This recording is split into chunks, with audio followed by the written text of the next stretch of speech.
We are back. We are back. Bad news for our friend BIBI. We've got Ambassador Charles Freeman here, the former U.S. Assistant Secretary of Defense. He knows his stuff. It's not looking good for our friends on the occupied territory. Let's get into this. In this war is very, very important.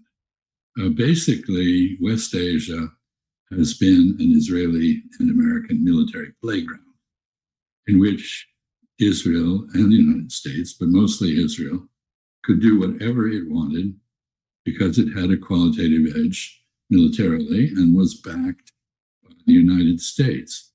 So it could bomb its neighbors, it could murder people, conduct massacres in Lebanon and so forth, with no fear of retaliation, effective retaliation. But that era is over. Iran has now declared openly that it will retaliate for any attack on the elements of the resistance that it supports. This includes Ansar Allah and the Houthis in Yemen, who have now reinstituted, they say, a blockade against Israeli-affiliated shipping in the Red Sea. It includes Hezbollah in Lebanon. It includes Hamas, which is in Gaza. Meanwhile, of course, Israel is conducting a very aggressive ethnic cleansing campaign in the West Bank, and we've just been informed that the number of Palestinians who've been murdered by settlers over the past 2 years is unprecedentedly large. It's over 1,200 people, about 1/5 of whom are children. Israel now faces retaliation for anything it does. And the United States, which has been aiding and abetting Israel, also faces retaliation. So when the helicopter was shot down if it was shot down, I think it was, in the Strait of Hormuz, the helicopter was part of an operation aimed at helping certain ships to get through the Iranian blockade. And it was shot down by an Iranian drone, very likely.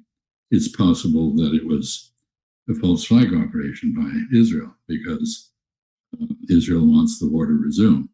So Donald Trump dutifully bombed Iran, not to much effect. Iran's retaliation was swift, and it began with the destruction of a key radar in Bahrain, which is essential to the defense of Bahrain and Kuwait and American military operations in the region. And it also bombed Israel. And so what we now have is a clear pattern where any aggressive action by either Israel or the United States will be subject to retaliation, and not just any retaliation. Iran has basically adopted the Israeli standard.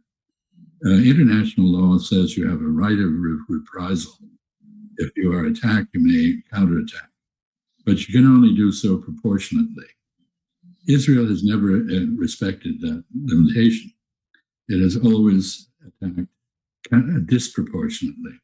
In other words, trying to do much more damage to those who attacked it than it itself suffered. But that too is over now. Iran has adopted a disproportionate retaliation system in an interest of deterrence. And so I'm just talking about the way this so-called ceasefire, which is not a ceasefire, it is an agreed de-escalation. We need a word for that, perhaps a better word. I would say a ceasefire with Israeli characteristics. That is, I think that's the perfect description of what's going on. A ceasefire in which Israel or the United States do not stop firing, but the other side is expected to stop. And we see this in Gaza, for example, where the so-called ceasefire was to leave Israel in temporary control of 53% of the territory, and then to withdraw, coincidental with the disarmament of Hamas. But Israel has not withdrawn. It first expanded its control to 60%, and now by order of Prime Minister Netanyahu, that has taken 70% of Gaza. And Hamas is therefore not disarmed. So one-sided ceasefires with Israeli characteristics don't work. And so we're in constant danger of escalation. And that isn't over. I mean, it may be that this is a hopeful moment when Iran says that some progress is actually being made. And I think, Nima, you can correct me, but I believe this is the first time that Iran has made such a statement, that there actually was progress being made and that there was the possibility of an agreement. I have not heard this from Iran before. So that is hopeful.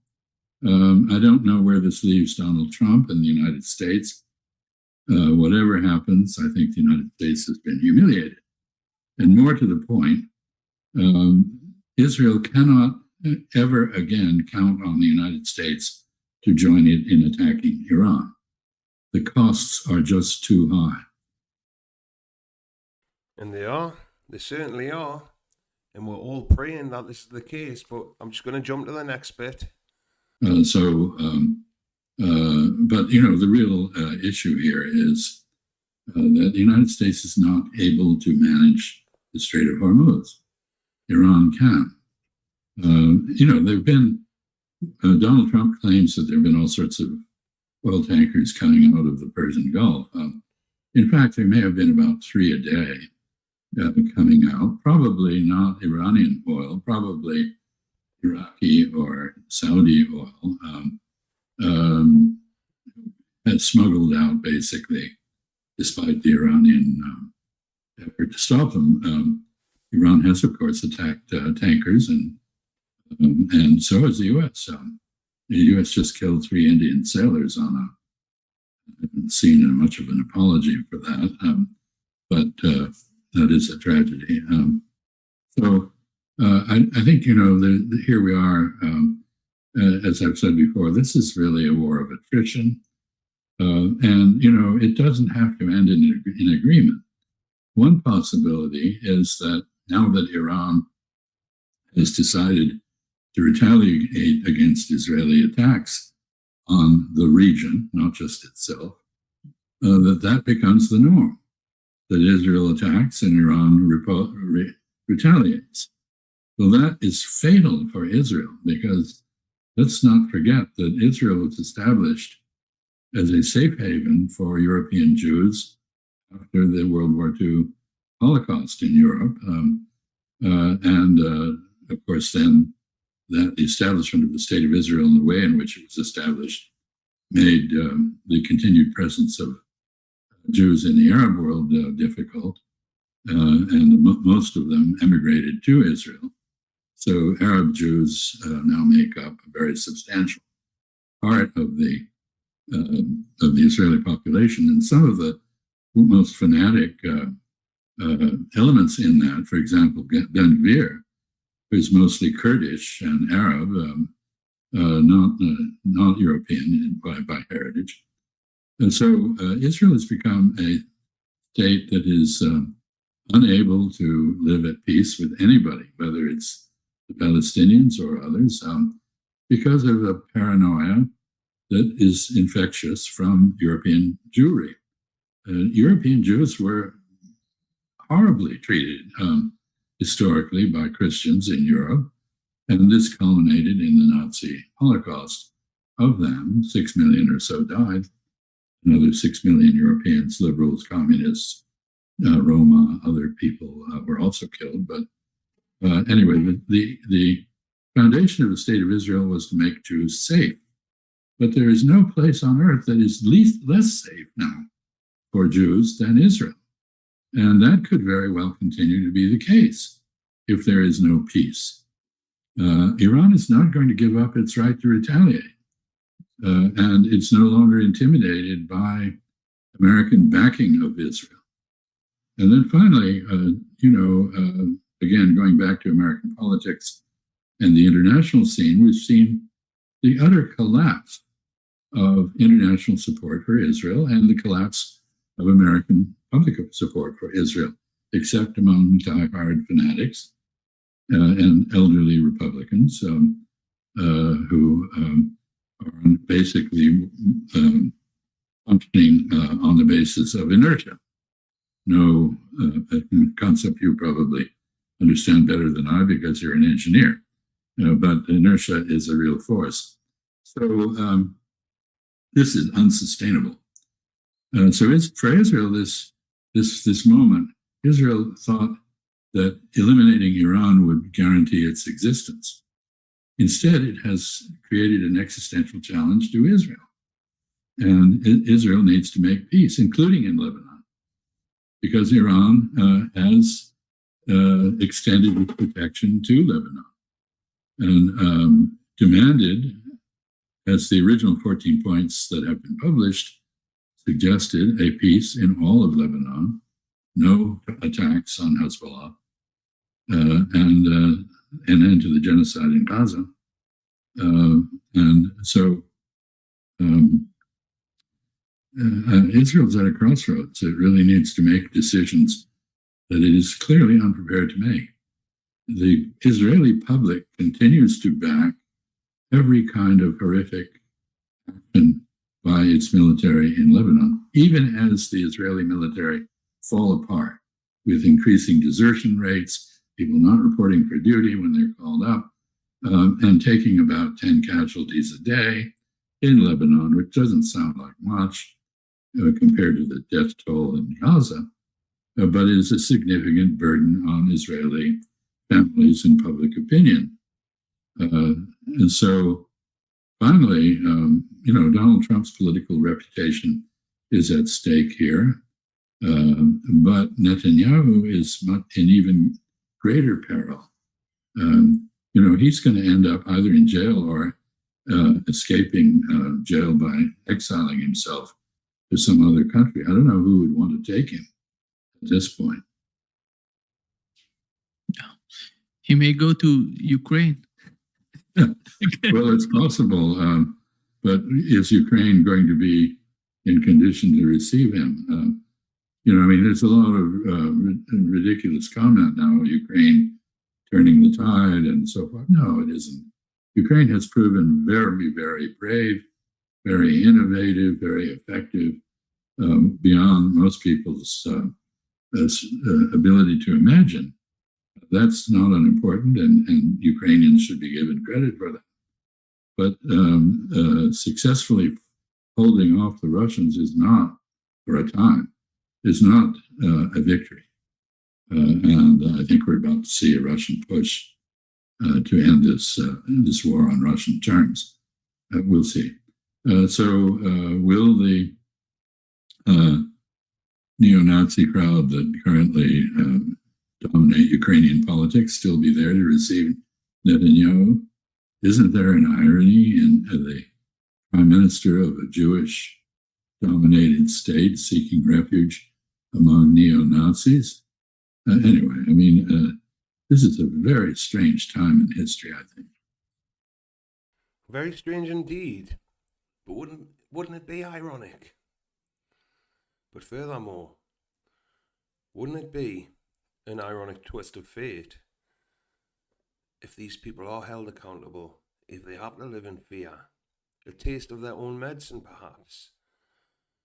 But hopefully the tide is turning. Public opinion is certainly turning. I know I'm late to the party, but that's why we've got to spread this. There will be justice. There will be justice, I promise it. But we've got one more little clip. So anyway, Lebanon, which has been very, very pro-Western, is now in a state of drift. Who knows where it will end up? The confessional constitutional arrangements in Lebanon, which the French contrived, placing a Christian in the presidency and a Sunni as the speaker of the prime minister and a Shiite as the speaker in parliament.